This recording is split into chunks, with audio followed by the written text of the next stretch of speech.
The coach reversed slowly into Scarborough's main car park. The seaside town was crammed with tourists on this glorious July day. "Now listen carefully," demanded Earnest Blackstock, the club secretary. "We all have to be back for 5 o'clock and no later, or you'll be left behind. Does everyone understand? And remember, no getting drunk either. Do I make myself clear?" He did make himself clear to the few who had bothered to stay behind, as most of the passengers had already set off towards the main promenade. "Ronnie, promise me you won't get too drunk, will you? It would spoil the day for me, and I want to enjoy it. It's not often we get a chance to get away. Please," pleaded Mary. "Don't worry, my love," Ronnie fired back. "We'll have a great time. Let's go on the dodgems first and have a bit of fun in there." Mary knew her exhortation had fallen upon deaf ears. Ronnie was buzzing and bristling with joy, oblivious to any chastisement to his pleasure. However, for the first part of the day, Mary, Ronnie, and Thomas had a wonderful time. They played on the penny machines and would regularly fall into spirited laughter when one of them won a few pennies. Each flung off their shoes when on the beach and, like children, waded in the gently lapping wavelets. And they tucked into large helpings of fish and chips, Scarborough style, of course. Meanwhile, in another part of town, a little, bald-headed bookseller was trying to explain to two persistent ladies the meanings of two words. He lisped incredulously, "Are you sure that's what she said, copulating Mamba?" The largest lady, displaying an unnaturally red face, replied, "Yes, they are definitely the words she said, copulating Mamba. Now, tell us what they mean."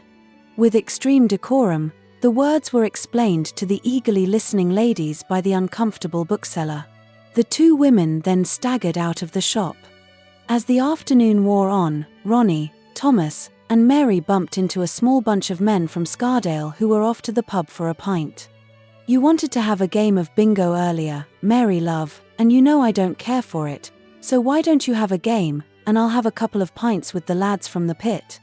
All the pit lads listened for Mary's reaction and answer.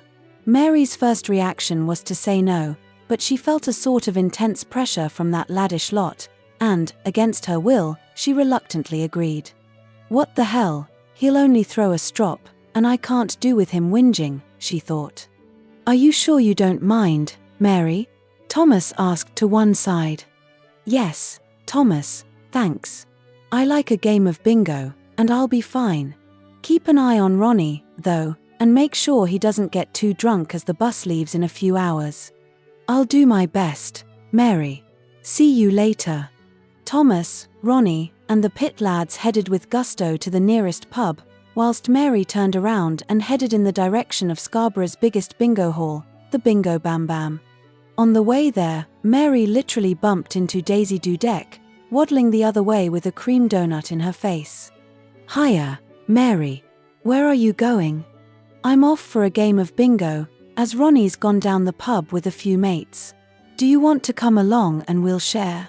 "Yeah, lead on, girl," was Daisy's enthusiastic response.